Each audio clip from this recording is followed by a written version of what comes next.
香醇的花生酱大坨大坨的挖下去，加进牛奶里，挤出蜂蜜提味，分2次加入冰块，用搅拌机打碎，倒到杯子，用奶油点缀，再淋上清甜纯正的蜂蜜。这杯花烘奶奶花生蜂蜜夹心冰沙就做好了。冰凉香甜且浓郁的花生牛奶冰沙，把蜂蜜自然的完美包覆，绝妙的滋味，只要铜板价就能享受。很好喝其实我觉得不会太甜，也不会太黏腻这样子。自然甜我们标榜就是自然的甜，我们其实东西都是不加化学的一个成分。打出灵活运用台湾天然好食材，从顶级蜂蜜、台湾好茶到鲜甜水果，严格把关品质，只为呈现出纯正的自然滋味。这间手摇饮界的新兴品牌，今年才刚成立，瞄准南台湾市场，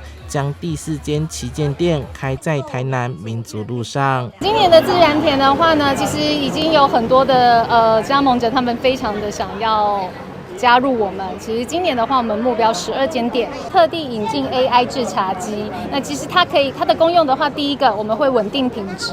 好，然后第二个的话呢，我们就会省员工。除了以创新的口味吸引消费者，品牌还特别研发 AI 制茶机，将饮品制作过程透明化，稳定饮品品质，减少茶汤物料的浪费，同时简化流程，节省人力，堪称手摇饮界的得力助手。记者邱怀台的报道。